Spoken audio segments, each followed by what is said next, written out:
you just keep trying to change your environment, hoping that your life's going to improve, you're going to feel dissatisfied at the next place. And I feel we're just conditioned to say, okay, you don't like your job, quit your job. You don't like your relationship, quit your relationship. And I think we just keep saying that it's this external shell that we're in, when it's actually this shell and what's happening inside of it that's defining all of these perspectives.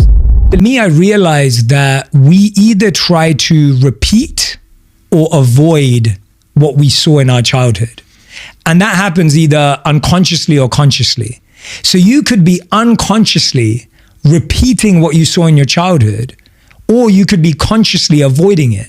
Now, the way I see sacrifice now is that if you sacrifice something for someone and then you want it back, it's not a sacrifice, it's a transaction.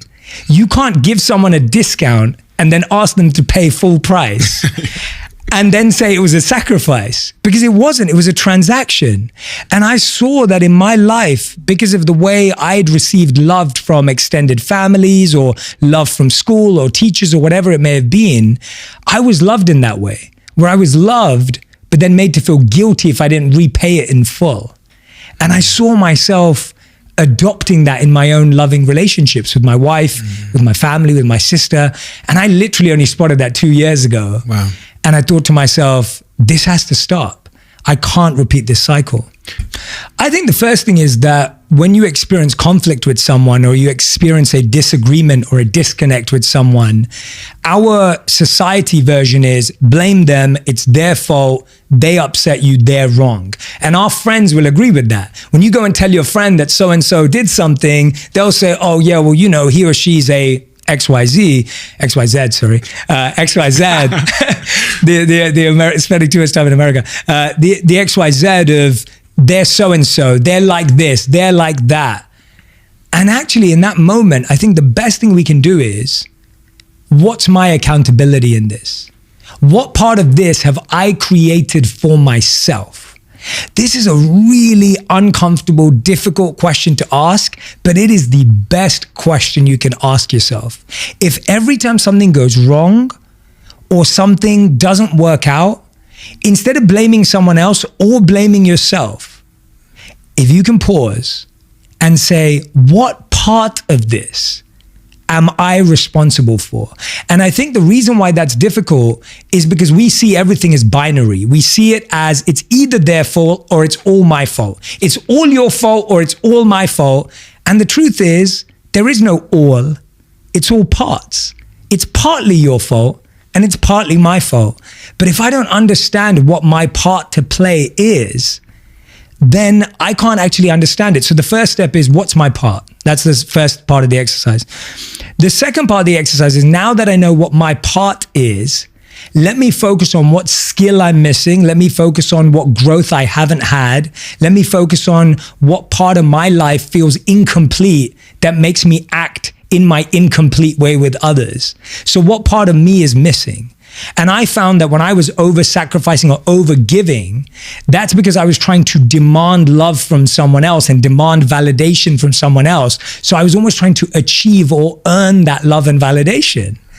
And so I realized I wasn't giving it to myself. And so now I've realized that whatever you want from someone else, give it to yourself first.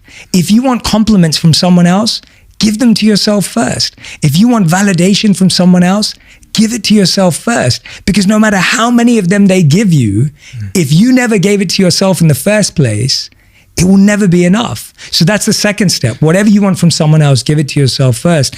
And the third step, I'd say, to get to that self-awareness is simply sitting down and plotting the 3 most difficult times in your life. So sit down and write down what have been the 3 most difficult times in my life, or the most painful decision-making points of transition in my life.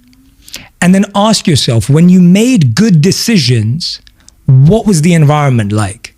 Who were you listening to? What were people saying around you? And when you made poor decisions, what was the environment like? What were people saying? Who were you listening to? And you'll start to spot a pattern. And I found that in my life, anytime I make a good decision, most people disagree with me. I have to listen to my inner voice, and I'm usually doing something against the grain. Now that's my pattern, but everyone has to find their own. spending time alone is the only place where you get to have these conversations. And most of us are spending time away from being alone because we're scared of having these conversations. I'm sure you've seen, they did that study where they asked men and women whether they either wanted to be alone with their thoughts for 15 minutes or give themselves an electric shock. Now, the results will surprise you. 30% of women gave themselves an electric shock, and 60% of men gave themselves an electric shock. And the reason was because they didn't want to be alone with their thoughts for 15 minutes. We struggle so much with the idea of being present in our own minds and bodies and hearts that we distract ourselves. So really the habit is being present with myself, with my thoughts, and working through when I'm happy with myself and when I think I could have done better.